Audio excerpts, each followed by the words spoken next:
Hi dears, അസ്സലാമു അലൈക്കും. എല്ലാവർക്കും നമസ്കാരം. ഇന്ന് ഞാനിവിടെ വന്നിരിക്കുന്നത് റമദാൻ്റെ സ്പെഷ്യൽ സ്നാക്ക് റെസിപ്പി മധുരപ്പെട്ടി എങ്ങനെയാണ് ഉണ്ടാക്കുന്നത് നോക്കാം. ഈസി ആൻഡ് ടേസ്റ്റി സ്നാക്കാണ് കേട്ടോ, പെട്ടെന്ന് ഉണ്ടാക്കാൻ പറ്റാവുന്നതാണ്. അപ്പോൾ അതിന് വേണ്ടിയിട്ട് ഞാനിവിടെ ഒരു ബൗൾ എടുത്ത് വെച്ചിട്ടുണ്ട്. അപ്പോൾ ആ ബൗളിലോട്ട് ആവശ്യത്തിന് കുറച്ച് മൈദപ്പൊടി ഇട്ട് കൊടുത്തിട്ടുണ്ട്. അപ്പോൾ ആ മൈദയിലോട്ട് ഞാനിവിടെ ഒരു മുട്ട പൊട്ടിച്ചൊഴിച്ച് കൊടുത്തിട്ടുണ്ട്. ഒരു നുള്ളു ഉപ്പും കൂടി ഇട്ട് കൊടുത്തിട്ട് ഇച്ചിരി കുറച്ച് വെള്ളത്തിൽ ഒന്ന് കലക്കിയെടുക്കണം. വെള്ളം കൂടി പോവാനും പാടില്ല, ഒരുപാട് ടൈറ്റ് ആവാനും പാടില്ല കേട്ടോ. ഒരു ദോശ ചുട്ടെടുക്കുന്ന പരുവത്തിലാക്കിയിട്ട് നമുക്ക് ചെറുതായിട്ടൊന്ന് കലക്കിയെടുക്കാം. അപ്പോൾ മൈദ കലക്കിയത് ഇവിടെ റെഡി ആയിട്ടുണ്ട്. അപ്പോൾ ഈ ഒരു പരുവത്തിലായിരിക്കണം കേട്ടോ. അപ്പോൾ മധുരപ്പെട്ടിക്കുള്ള ദോശ ചുടാനുള്ള മൈദയൊക്കെ അവിടെ കലക്കി വെച്ചിട്ടുണ്ട്. അത് കഴിഞ്ഞപ്പോൾ തന്നെ ഞാൻ മറ്റൊരു ബൗൾ എടുത്തിവിടെ വെച്ചിട്ടുണ്ട് കേട്ടോ. അപ്പോൾ ആ ബൗളിലോട്ട് നമുക്ക് 2 മുട്ട പൊട്ടിച്ചൊഴിക്കണം. ആ മുട്ട പൊട്ടിച്ചൊഴിക്കുമ്പോൾ തന്നെ നമുക്ക് ആവശ്യത്തിനുള്ള പഞ്ചസാര ഓരോരുത്തരുടെ മധുരത്തിനനുസരിച്ച് ആവശ്യത്തിന് ഇട്ടാൽ മതി കേട്ടോ. ഞാനിവിടെ 2 ടീസ്പൂൺ പഞ്ചസാര ഇട്ട് കൊടുക്കുന്നുണ്ട്. ഒരു നുള്ള ഏലക്കയും കൂടി ഇട്ട് കൊടുത്തിട്ടുണ്ട് കേട്ടോ. എന്നിട്ടിത് നന്നായി നമുക്കൊന്ന് മിക്സ് ചെയ്തെടുക്കണം.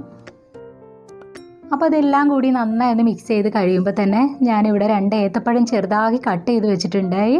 അതും കൂടി അതിലോട്ട് ഇട്ട് കൊടുത്തിട്ട് എല്ലാം കൂടി ഒന്ന് മിക്സ് ചെയ്തെടുക്കണം. അപ്പോൾ മധുരപ്പെട്ടിക്കുള്ള പഴക്കൂട്ട് ഇവിടെ റെഡി ആയിട്ടുണ്ട്. മൈദ കലക്കി മാറ്റി വെച്ചതുണ്ട്. ഇനി നമുക്ക് ഗ്യാസിലോട്ട് പോവാം.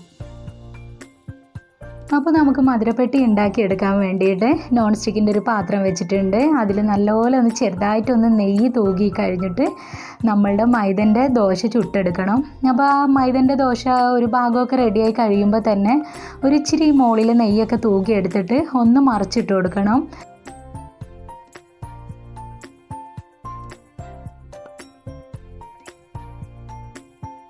അപ്പോൾ പഴക്കൂട്ട് ഇട്ട് കൊടുത്തു കഴിഞ്ഞിട്ട് ആ ചൂടോട് കൂടി തന്നെ നമുക്ക് ഓരോ ഭാഗവും ഇങ്ങനെ മടക്കിയെടുക്കണം.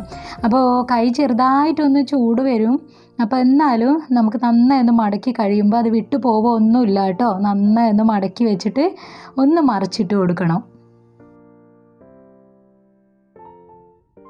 അപ്പോൾ എൻ്റെ ഒരു മധുരപ്പെട്ടി ഇവിടെ റെഡി ആയിട്ടുണ്ട്. അപ്പോൾ ഇത് റെഡി ആയിട്ട് വേണം അടുത്ത ദോശ ചുട്ടെടുക്കാൻ.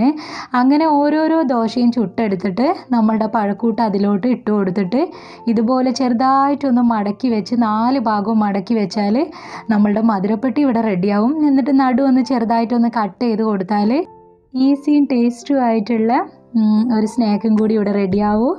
അപ്പോൾ എല്ലാവരും ഒന്ന് ട്രൈ ചെയ്ത് നോക്കുമല്ലോ. പെട്ടെന്ന് ഉണ്ടാക്കാൻ പറ്റാവുന്നതാണ്. ഇനിയിപ്പോൾ റമദാനല്ല, കുട്ടികളൊക്കെ സ്കൂൾ വിട്ട് വരുമ്പോഴത്തേക്കാണെങ്കിലും നമുക്ക് പെട്ടെന്ന് ഉണ്ടാക്കാൻ പറ്റാവുന്നതാണ്.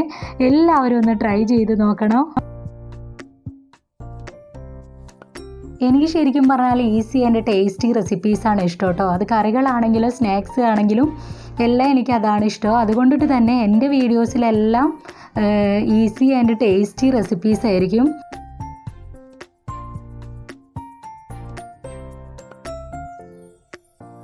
അപ്പോൾ എല്ലാവർക്കും എൻ്റെ വീഡിയോസൊക്കെ ഇഷ്ടപ്പെടുന്നുണ്ടെങ്കിൽ ഒന്ന് സബ്സ്ക്രൈബ് ചെയ്യണം പ്ലീസ്. ലൈക്ക് ചെയ്യണം, ഷെയർ ചെയ്യണം കേട്ടോ. അപ്പോൾ പുതിയ വീഡിയോസുമായിട്ട് വീണ്ടും വരുന്നത് വരെ ഓക്കെ, ബൈ.